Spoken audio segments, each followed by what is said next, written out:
Saudara terkasih, saya Romo Andang Binawan kembali bersama-sama Anda dalam kesempatan yang sangat istimewa ini. Mengapa sangat istimewa? Karena terkait dengan apa yang disebut sebagai Pekan Laudato Si atau Laudato Si Week. Mungkin sebagian besar dari Anda pernah mendengar dan tahu bahwa Bapak Paus Fransiskus kira-kira 3 bulan yang lalu mengajak kita memakai hari-hari atau tanggal 16 sampai 24 Mei selama 8 hari menjadi Pekan Laudato Si atau Laudato Si Week, di mana kita diajak merenungi, mencecapi, merasakan, merenungkan, tapi juga melaksanakan, menindaklanjuti apa yang tertulis dan diajakkan oleh Bapak Paus Fransiskus di dalam ensiklik Laudato Si. Maka di dalam kesempatan 8 hari ini, dari tanggal 16 sampai 24 Mei ini, dalam satu sesi khusus ini, saya ingin mengajak mendalaminya. Kebetulan, ensiklik Laudato Si ini terdiri dari 6 bab. Maka hari ini saya ingin mengajak untuk melihat latar belakangnya. Nanti hari terakhir saya ingin mengajak melihat apa yang bisa kita lakukan dalam konteks gereja di Indonesia atau lebih-lebih di Keuskupan Agung Jakarta. Karena saya berasal dari Keuskupan Agung Jakarta sekarang ini. Di antara itu, kita akan melihat dari bab 1, bab 2, sampai bab 6. Jadi pas 8 hari.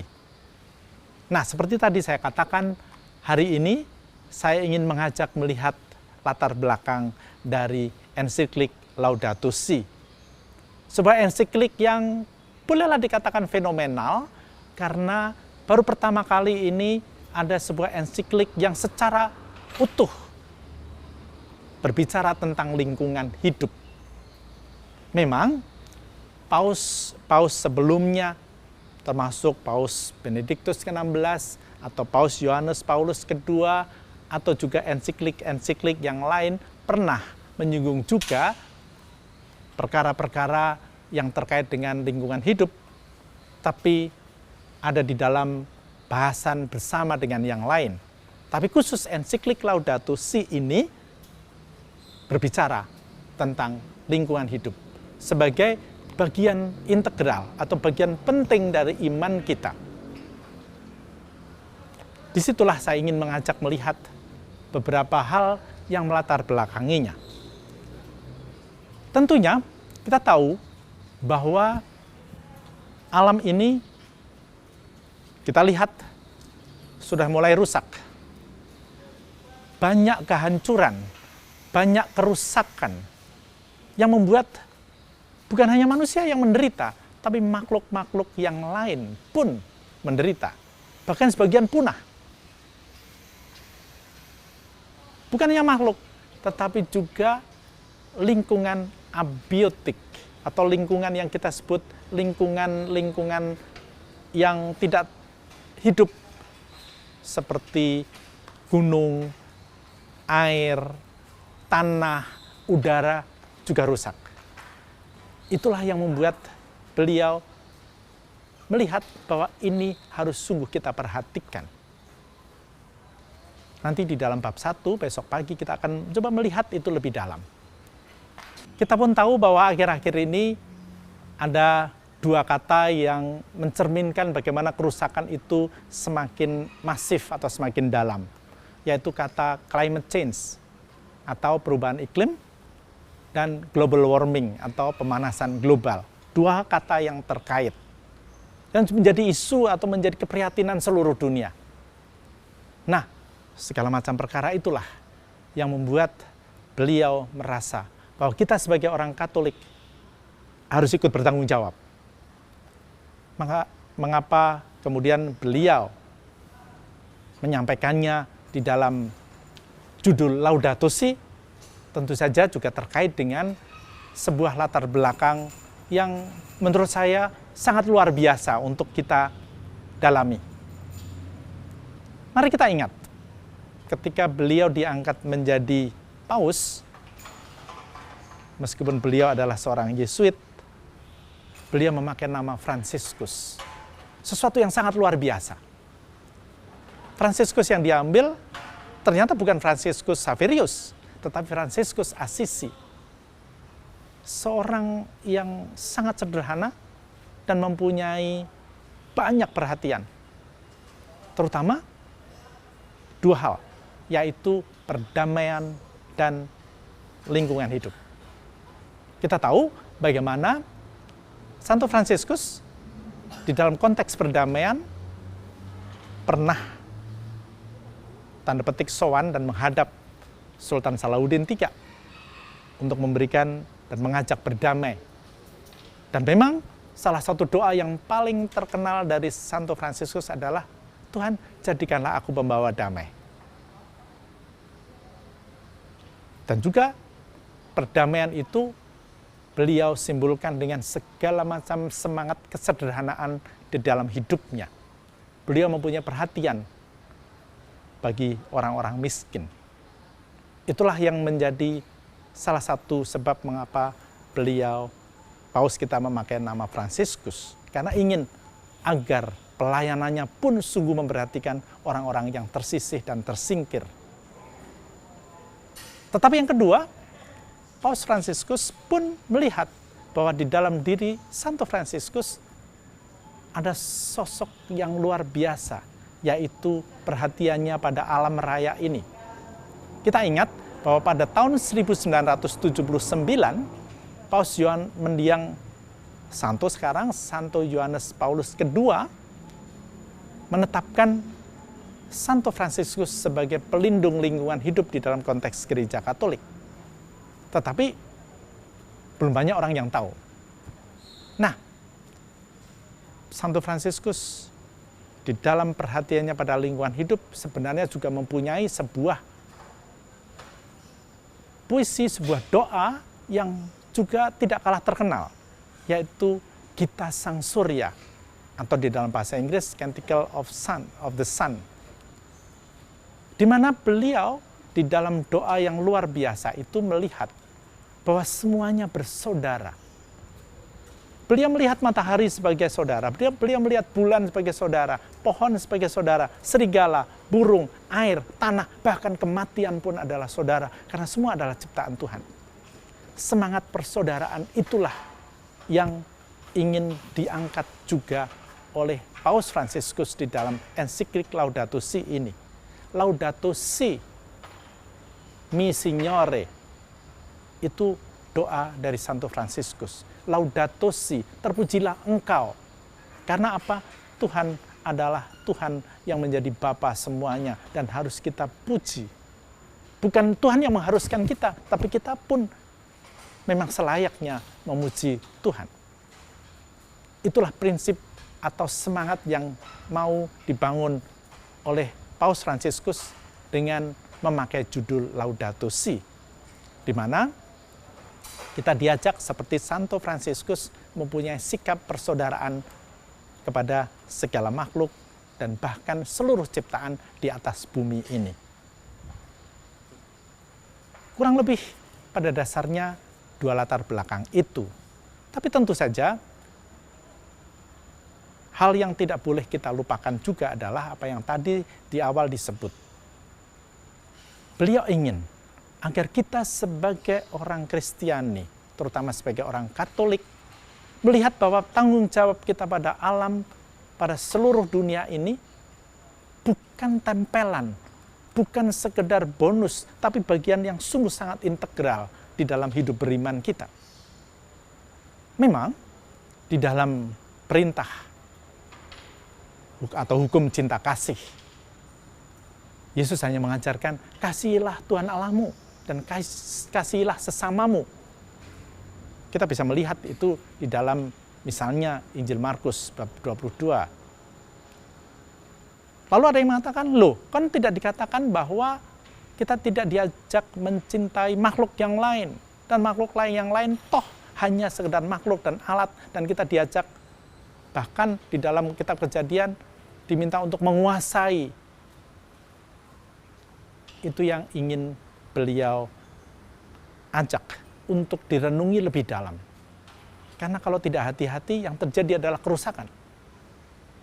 Kasihilah Tuhan dan kasihilah sesamamu sebenarnya adalah sebuah perintah supaya kita pun mengasihi seluruh ciptaan ini. Di mana logikanya? Sebenarnya sangat sederhana.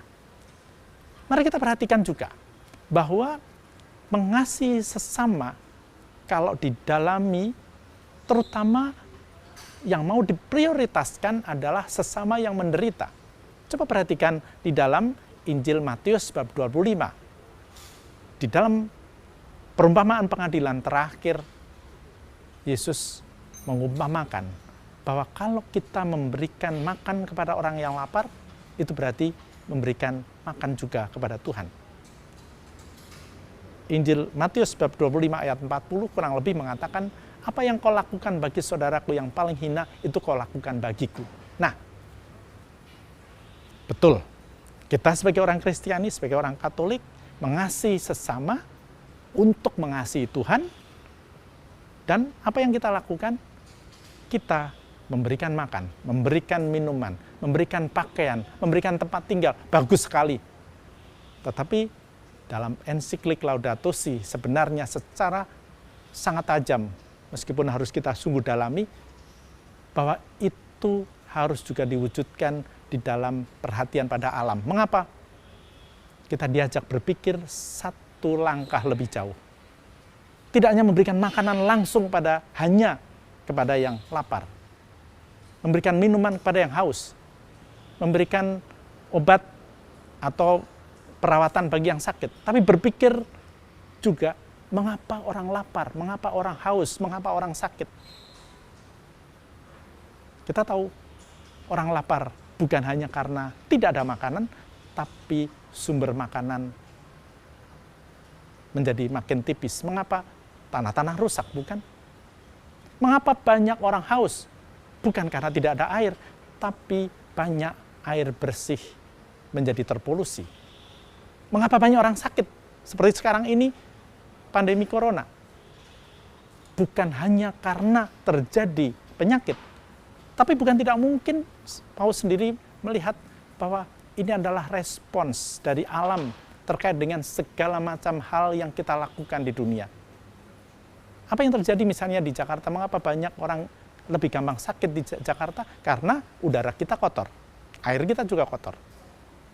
Maka dengan kata lain, ketika beliau mengajak kita merenungi seluruh cinta kita, perhatian kepada seluruh alam raya, segala makhluk, tanaman, air, udara, itu sebenarnya adalah wujud kita mengasihi sesama. Maka logikanya sangat sederhana. Kalau kita mau mengasihi Allah sebagai Bapa, kasihilah juga sesamamu, terutama yang menderita. Kalau kita mengasihi sesama yang menderita, kasihilah juga seluruh alam raya ini, di mana kita diciptakan. Dan memang, di dalam subjudul dari Laudato Si, dikatakan bahwa kita diajak untuk memelihara bumi ini sebagai rumah bersama.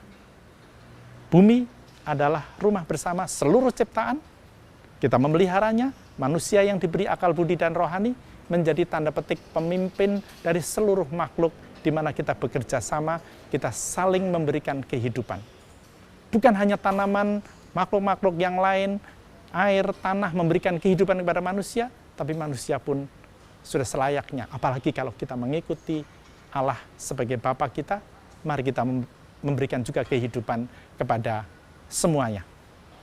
Orang-orang di sekitar kita, terutama orang-orang yang menderita, dan juga seluruh makhluk, supaya bumi ini sungguh menjadi rumah bersama. Rumah bersama menjadi kata kunci yang juga sungguh ditekankan oleh Paus Fransiskus di dalam ensiklik ini. Tadi sudah saya katakan rumah bersama adalah rumah semua manusia, rumah segala makhluk, baik binatang, tanaman, maupun juga rumah tanda petik bersama dari udara, air, tanah, dan semua ciptaan. Tapi satu lagi yang tidak boleh dilupakan, rumah bersama bukan hanya untuk yang sekarang ini hidup, tapi juga untuk yang akan datang, yaitu generasi yang akan datang. Atau dalam ungkapan lain, anak cucu kita. Bapak Paus dengan sangat bijak mengingat bahwa mereka, generasi yang akan datang, juga berhak mewarisi bumi yang baik. Bumi yang dulu pernah diciptakan Tuhan baik adanya. Mari kita mengingat lagi apa yang juga dikatakan di dalam kitab Kejadian, bahwa bumi ini diciptakan Tuhan baik adanya. Tuhan menciptakan air, tanaman, lalu binatang dan manusia pada hari ke-6. Betul bahwa manusia mempunyai karakter yang lain. Karena mempunyai akal budi dan juga nurani, maka lalu dikatakan sungguh amat baik. Tapi tidak berarti bahwa manusia itu menjadi penguasa. Justru ketika diciptakan pada hari ke-6, sebenarnya manusia harus diingat bahwa dia tidak bisa hidup tanpa yang lain. Itulah rumah bersama. Termasuk harus mewariskan bumi yang baik pada generasi yang akan datang. Itulah yang saya kira patut diingat sebagai kata-kata kunci itu. Ketika kita tidak ingat, kita lalu melakukan sesuatu yang hanya sesuai dengan keinginan badan kita. Itulah yang namanya dosa ekologis yang nanti juga akan didalami di dalam ensiklik Laudato Si. Dengan kata lain, Paus Fransiskus mau mengingatkan kita juga akan dosa-dosa ekologis kita, tapi lalu berarti mengajak kita untuk melakukan pertobatan ekologis, yaitu di mana kita yang dulu tidak peduli menjadi lebih peduli pada alam raya ini, pada dunia ini, dan seluruh ciptaan bumi ini. Sekedar ilustrasi, ada yang mengatakan mungkin di dalam hatinya, enggak kok kami peduli. Di mana kita tidak peduli? Banyak. Bukan hanya di dalam perilaku kita, bukan hanya di dalam sikap kita, tapi contoh saja indikasi. Saya suka membuat ini sebagai bahan renungan. Begini, misalnya, dalam konteks Indonesia, kita kan hafal hari-hari terkait dengan peristiwa-peristiwa di dalam hidup berbangsa. Tanggal 1 Mei yang lalu, kita ingat Hari Buruh. Bukan karena tanggal merah, tapi juga karena itu adalah Hari Buruh. Tanggal 2 Mei, Hari Pendidikan Nasional. Hampir semua orang tahu.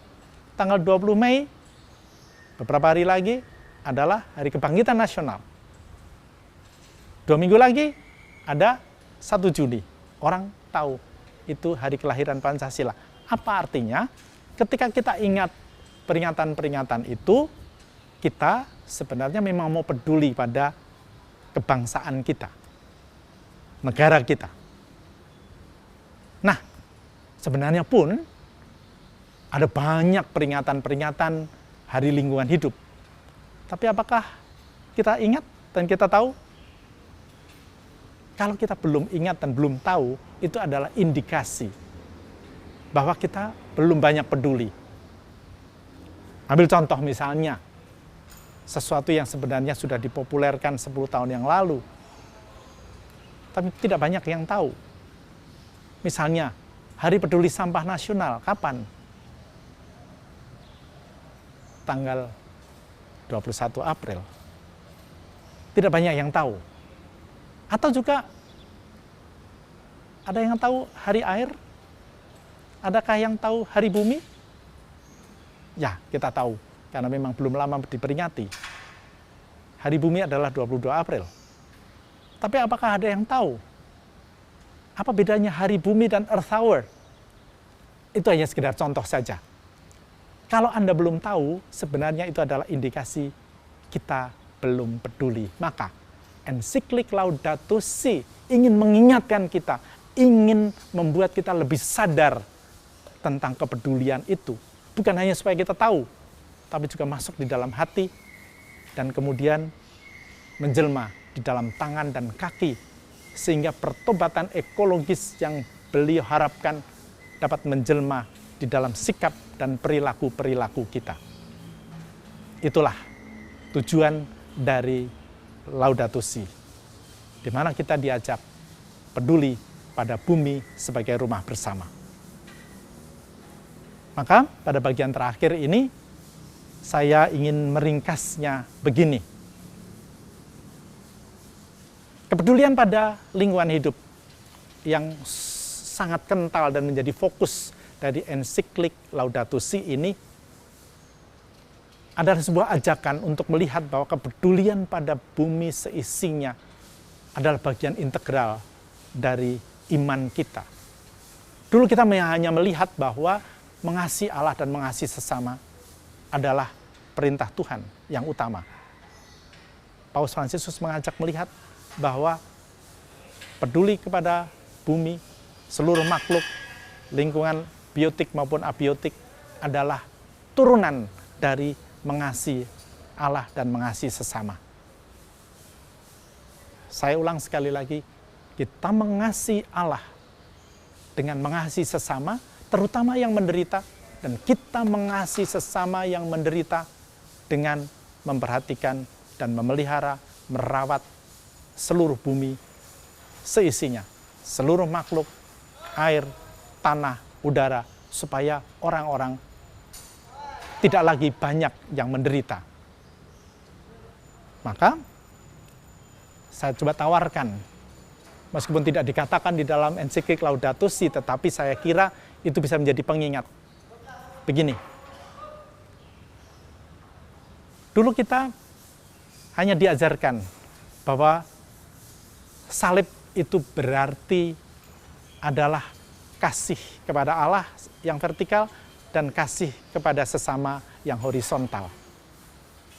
Tetapi kita bisa memaknainya sekarang ini, yaitu bahwa salib sebenarnya juga mempunyai 4 arah.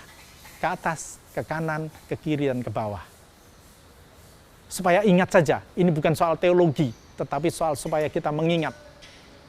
Salib yang kita pasang di rumah akan mengingatkan kita yang ke atas mengasihi Allah, yang ke kanan mengasihi sesama, terutama yang menderita, yang ke kiri mengasihi orang-orang yang memusuhi kita, dan jangan lupa yang ke bawah, yang sering dilupakan orang-orang Kristiani, mengasihi bumi seisinya.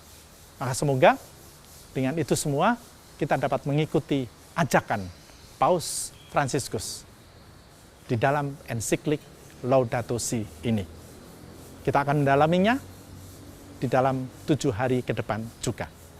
Saudara terkasih, para sahabat ORK, mari kita akhiri perjumpaan kita pada hari ini dengan berdoa bersama, dan kita mohon berkat Tuhan, terutama supaya kita menjadi berkat bagi sahabat, kerabat, dan masyarakat. Mari kita berdoa. Dalam nama Bapa dan Putra dan Roh Kudus. Amin. Allah sumber kasih, kami bersyukur bahwa Engkau mengasihi kami, terutama karena Engkau memberikan Putramu yang tunggal sebagai tanda kasih-Mu, yang juga menjadi jalan kami menuju kepada kasih yang Kau kehendaki. Kami pun Kau panggil untuk menjadi tanda kasih bukan hanya kepada sesama manusia, tapi juga kepada segala makhluk dan bumi seisinya. Kuatkanlah kami hari ini, supaya budi kami, telinga kami, mampu mendengarkan dan memahami kehendak-Mu, dan Kau kuatkan tangan dan kaki kami, agar kami mewujudkannya di dalam perilaku dan kata-kata kami, sehingga apa yang kami lakukan menjadi berkat bagi siapapun yang kami jumpai hari ini, baik keluarga, baik sesama, maupun dunia seisinya. Ini semua kami mohon demi kemuliaan-Mu kini dan sepanjang masa. Amin. Dan semoga seluruh upaya kita menjadi berkat bagi sahabat, kerabat, dan masyarakat, bertumbuh dan berbuah seperti yang Dia kehendaki, senantiasa disertai dan dikuatkan oleh Allah yang Maha Kuasa, Bapa, Putra, dan Roh Kudus. Amin. Dan dengan ini, perjumpaan ORK kita sudah selesai. Mari kita mewujudkannya di dalam hidup kita sehari-hari. Amin.